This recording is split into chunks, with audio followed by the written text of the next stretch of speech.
আসসালামু আলাইকুম, স্বাগত সবাইকে। আজ আপনাদের জন্য সেমাই দিয়ে অসম্ভব মজাদার একটা রেসিপি নিয়ে এসেছি। আজ তৈরি করে দেখাবো সেমাইয়ের পেঁয়াজু বা পাকোড়া। অনেকে হয়তো এইভাবে পেঁয়াজুটা তৈরি করে খাননি, তবে এই পেঁয়াজুটাও কিন্তু একই রকম মচমচে এবং খুবই মজাদার হয়ে থাকে। তো সেমাই দিয়ে তৈরি এই মজাদার পেঁয়াজুর রেসিপিটা আশা করছি আপনাদের ভালো লাগবে। তো চলুন দেখে নেওয়া যাক কিভাবে তৈরি করতে হয়। আজকের রেসিপির জন্য আমাদের লাগবে সেমাই। এখানে আমি ভার্মিসেলি প্যাকেটের চিকন সেমাইটা ব্যবহার করছি, তবে আপনারা বাজারের খোলা যে চিকন সেমাইটা পাওয়া যায় সেটাও কিন্তু এখানে ব্যবহার করতে পারবেন।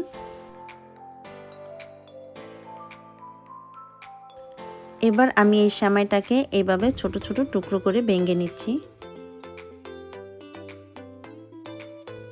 এখানে আমি 1 কাপ সেমাই এরকম ছোট টুকরো করে ভেঙে নিয়েছি। এখন আমি এই সেমাইগুলোকে নরমাল ঠান্ডা পানিতে 2 থেকে 3 বার ধুয়ে এটাকে পানিতে ভিজিয়ে রেখে দেব 10 থেকে 15 মিনিটের জন্য। 15 মিনিট পর আমি এটাকে পানি ঝরিয়ে আরও রেখে দিব 10 মিনিটের জন্য। এতে করে সেমাইগুলো অনেক ঝরঝরে হবে। পানি ঝরিয়ে সেমাইগুলোকে আমি একটা মিক্সিং বলে নিয়েছি। আর এই সেমাইগুলোকে কিন্তু হাতে মুঠি করে চিপড়ে পানিটাকে ঝরিয়ে নিতে হবে, যাতে সেমাইতে কোনো রকম পানির ভাব না থাকে। এতে করে যখন আমরা এটা তেলে ছাড়বো তখন ছড়িয়ে বা ভেঙে যাবে না। এখন এর মধ্যে আমি দিয়ে দিচ্ছি 1/2 কাপ পেঁয়াজ কুচি। আর এই পেঁয়াজটাকে প্রথমে আমি হাত দিয়ে একটু কষলিয়ে নরম করে নিচ্ছি। পেঁয়াজটা কষলে একটু নরম করে নেওয়ার পর দিয়ে দিচ্ছি টালা জিরা গুঁড়া 1/2 চা চামচ। আর এখানে কিন্তু টালা জিরা গুঁড়াটাই ব্যবহার করতে হবে। 1/2 চা চামচ হলুদের গুঁড়া, লাল মরিচের গুঁড়া 1/2 চা চামচ।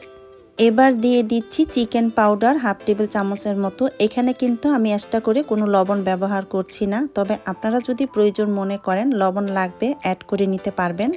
দিচ্ছি কাঁচামরিচ কুচি 5-6টি। জালের পরিমাণটা বেশি হলেই কিন্তু এটা খেতে অনেক বেশি টেস্টি হয়। এবার দিয়ে দিচ্ছি ধনিয়া পাতা কুচি। ধনিয়া পাতার পরিমাণটা এখানে একটু বেশি করে দিতে হবে, তবে আপনারা এখানে ধনিয়া পাতার পরিমাণটা কিন্তু বাড়িয়ে কমিয়েও দিয়ে নিতে পারবেন। দিচ্ছি ফেটানো ডিম একটি, আরও দিয়ে দিচ্ছি 2 টেবিল চামচ পরিমাণ বেসন। আপনারা চাইলে এখানে ময়দাও ব্যবহার করতে পারবেন, তবে আটা ব্যবহার করা যাবে না, এতে করে খাবারের টেস্টটা ভালো আসবে না। এখন এই সব কিছুকে একসঙ্গে হাত দিয়ে খুব ভালো করে মেখে নিতে হবে। আর এখানে কিন্তু পানি ব্যবহার করা যাবে না। আপনি যদি প্রয়োজন মনে করেন যে এটা আরেকটু পাতলা করতে হবে, বেশি ঘন হয়ে গিয়েছে, সেই ক্ষেত্রে ফেটানো ডিম আরও একটু অ্যাড করে নিতে পারবেন। ভালো করে মেখে নেওয়ার পর আপনারা চাইলে এটাকে 5 থেকে 10 মিনিটের জন্য রেস্টেও রেখে দিতে পারেন। আমি আর রেখে দিচ্ছি না, সরাসরি চলে যাচ্ছি ভাজার জন্য। চুলায় আমি একটি প্যানে পরিমাণ মতন তেল দিয়ে গরম করে নিয়েছি। এখন এই গরম তেলের মধ্যে মাখিয়ে নেওয়া খামির থেকে অল্প অল্প করে নিয়ে পেঁয়াজুর আকৃতি করে এক এক করে তেলে দিয়ে দিচ্ছি। তবে আপনি যেই সাইজের পেঁয়াজু চাচ্ছেন সেই অনুযায়ী খামির নিয়ে পেঁয়াজুগুলোকে এর চাইতে বড় বা ছোট করেও বানিয়ে নিতে পারবেন। চুলার আঁচ মিডিয়াম লোতে রেখে একটু সময় নিয়ে পেঁয়াজগুলোকে ভেজে নিতে হবে। আর পেঁয়াজগুলোকে তেলে দিয়ে নাড়াচাড়া করা যাবে না। যখন একটি সাইড কিছুটা হয়ে যাবে দেখবেন যে নিজে নিজে তেলের উপরে উঠে আসছে। তো দেখতেই পাচ্ছেন পেঁয়াজগুলো কিন্তু নিজে নিজে তেলের উপরে উঠে এসছে। এই পর্যায়ে আমি এগুলোকে উল্টিয়ে দিচ্ছি। এইভাবে 2 থেকে 3 বার উল্টিয়ে পাল্টিয়ে পেঁয়াজগুলোকে আমি গোল্ডেন কালার হয়ে আসা পর্যন্ত ভেজে নিব।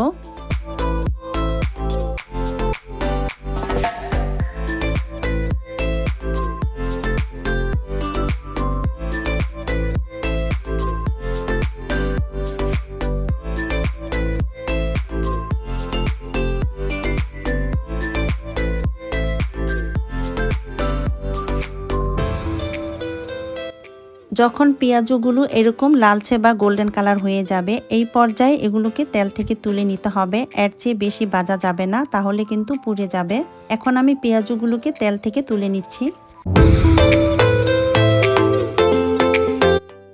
এই তো তৈরি হয়ে গেল আমার সেমাই দিয়ে তৈরি মুচমুচে সেমাইয়ের পেঁয়াজু। আর এই পেঁয়াজুটা খেতে কিন্তু অনেক মজার হয়ে থাকে। আপনারা একবারের জন্য হলেও ট্রাই করে দেখতে পারেন, ইনশাল্লাহ ভালো লাগবে। আশা করছি রেসিপিটি আপনাদের ভালো লাগবে এবং চ্যানেলটি সাবস্ক্রাইব করার অনুরোধ রইল। সবাইকে অনেক ধন্যবাদ। আল্লাহ হাফেজ।